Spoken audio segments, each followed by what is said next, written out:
Hi, I'm Marc the Swede, and here I am, home of Mix Science Collection. This is where I love to be. You know, I took my first real photograph in 1994. That's a long time ago, pal. Been in this hobby over 30 years, and I've seen some changes, and I know you have too. On this tape, I'm going to talk about some of the old ones, but you won't see them no more, so there's no use talking too much about them. But I'm going to show you some new ones.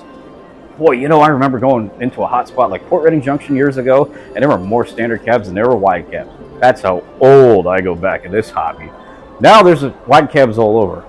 I remember coming in and running low power. They were all mechanical, little relays clicking everywhere. You could fix them on the fly to get moving. Now they're all computer chips. Jumping wires with tinfoil, can't do that no more. Boy, oh boy, in the 90s when they came out with these new computer chips, all these new engines are computer chips, period. One of which running many computer chips is this SD70 Mac H, which in the early 2020s, Metra, through Progress Rails, rebuilt to be able to handle passenger trains. These former freight units were re-geared for high-speed operation and had the head-end power generators installed for lights and HVAC in the coaches. Metra SD70 Mac H's. Let me tell you about them. On my recent yearly railfan sabbatical, I was out in Chicagoland and shoot Metra's Lewis. These sleek, powerful engines, I'm sure, have all the computer chips in the world running them, but I set my sights out like Leonard Nimoy in search of. We'll start off when I got to Chicagoland, the kickoff weekend, the annual training, and the first stop was Elgin, Illinois. Holy mackerel, there they were, with a few laying over in the yard for the weekend, so I started firing away with my camera taking pictures. Laying over for the weekend were several sets cold dead, but man oh man, they looked impressive even just standing next to them. A couple of clear yard spaces told me there were a few on the loose and I had to go after them.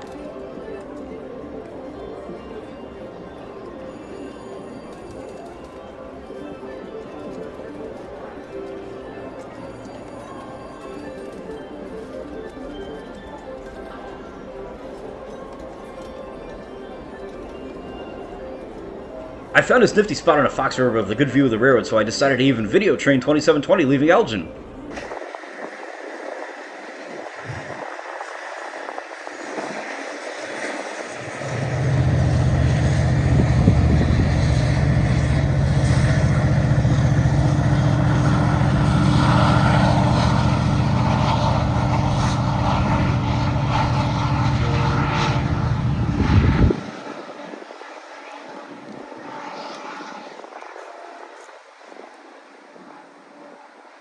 After I shot this guy, it was time to get some Culvers and rest for I had a big day planned tomorrow chasing the Big Macs. The next morning, I found myself trackside starting on the Milwaukee West District right about sunrise with this deadhead move of big timber passing a Culver's advertisement. Friends, it doesn't get more Midwest than this. The lighting was still somewhat off, so I glass trained 2205 and black and white at Roselle. Now listen to this pig take off from the station.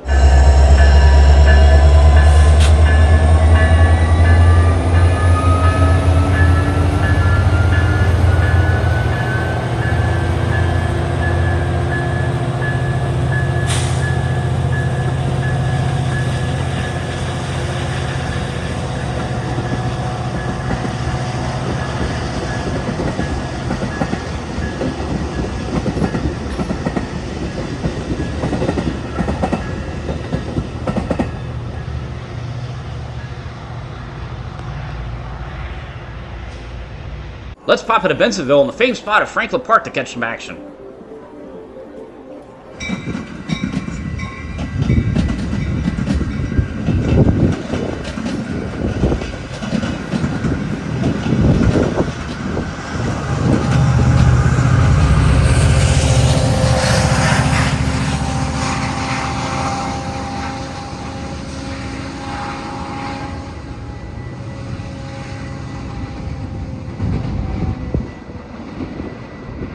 Researching spots through Google Maps in Elmo Park, I found a relatively close trackside Culver's where I could shoot a Metra train going past for that Midwest feel. I was feeling really lucky with the Mac quantities, so come on, give me an SD70! Ah, bummer, it's just an F59. Mars Station in Galewood, named for the chocolate factory here, made it for a nice photo spot to shoot train 2215 with the Willis, or Sears Tower if you're old like me, peeking above in the background. CP540, a loaded ethanol train, decided to make an appearance passing through Mars. The North Central Avenue Bridge in Hanson Park made for a perfect vantage point to shoot CP Train 346, after which I turned around and a magnificent view of the Chicago skyline was visible. I just knew I had to stay and shoot a passenger train here. Come on, Metra, give me a 70! Nah, just a former surfliner, F59. Ooh, westbound's coming. Come on, SD70! Bummer, this time it's just an MP36. I could have sat up here all day on this bridge waiting for a 70, but production costs would have been through the roof, so I had to move on. The clouds were in, making for perfect light at Western Avenue, where the UP crosses Milwaukee, and action was aplenty with a plethora of power.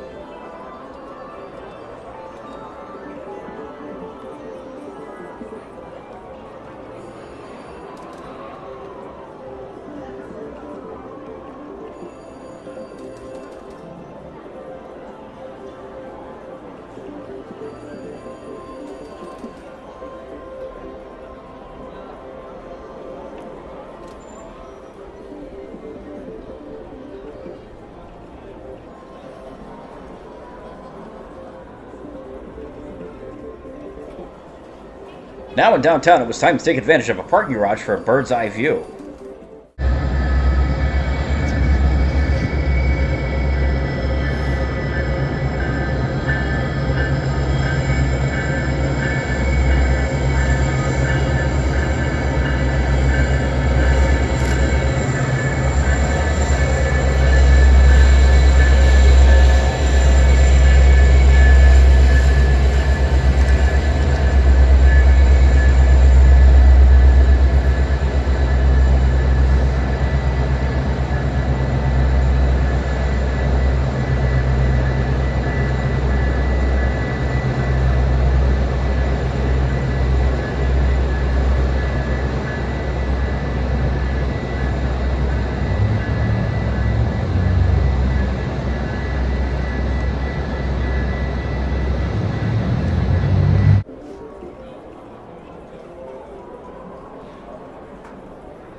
You get good vantage points of both Milwaukee and UP lines here. The afternoon rush was well underway when these 70s met side by side, then a 70 and 59 met.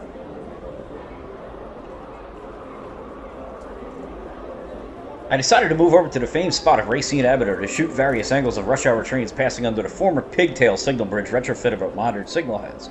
Even another pair of buffs were there to record the action too.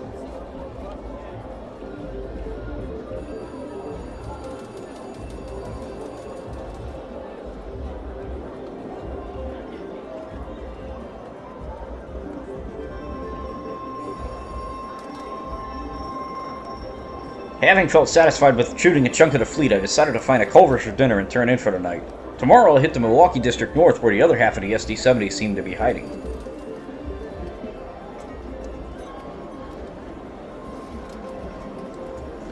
The next day, with rain in the forecast, I set out where I could, starting off in the Milwaukee North District at Morgan Grove for this F-59 SD-70 combo. Well, the next spot, golf. I wasn't yelling forward before these shots.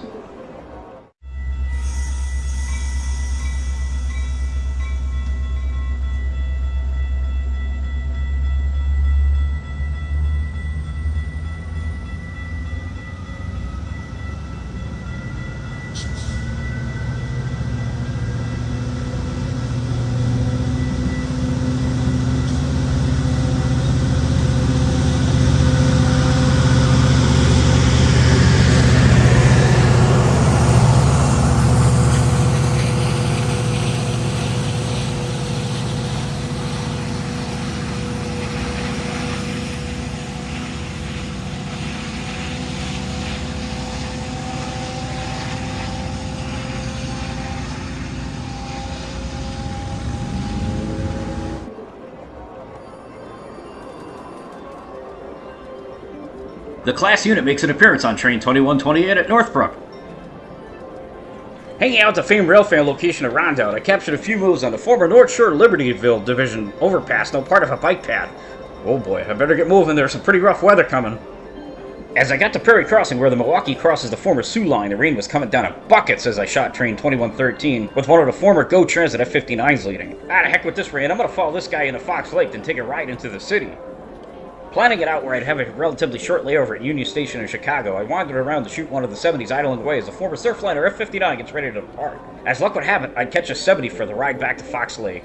Smooth, fast, and powerful riding behind when I was impressed. I even stuck around to watch them putting the train set away for the night. Well, that was all for this trip, but hang on just a minute. I got a little bonus footage from the latest trip.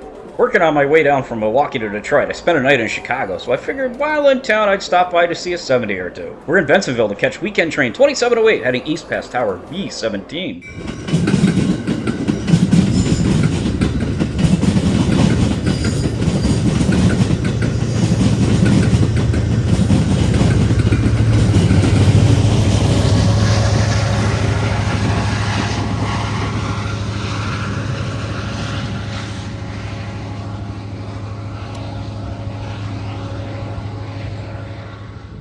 Then I got to Franklin Park in time to shoot westbound train 2707. Ooh, I got a video too.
Galewood was the next stop where I videoed and stilled the east and westbound trains within minutes of each other.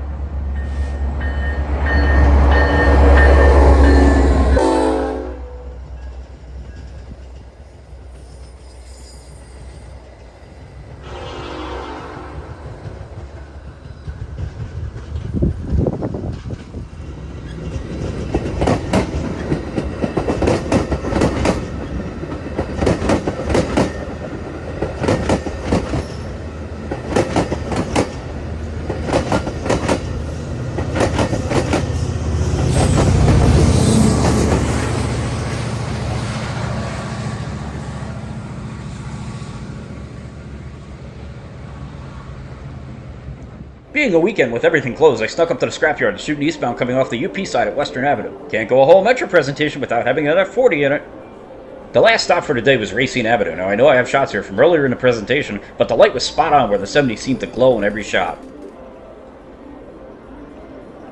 Come on, let's put a couple more videos in there. I know you want to hear those 70s roar.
I really hope you enjoyed this videotape and a look at Metra's SD70 Mac H's, which look like they'll be here for many years to come for everyone to enjoy. Enjoy yourself, have patience in hunting. Remember, you may not always see one, but eventually one will show up.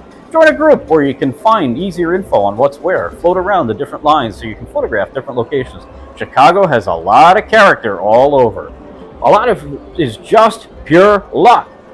Have fun, enjoy rail fanning, know what the future can hold for Metra. It's a wonderful world if you're a rail fan out there. I'm Marc the Swede, and on behalf of various Facebook groups out there and production programs like Movio Studio, God love you, thank you.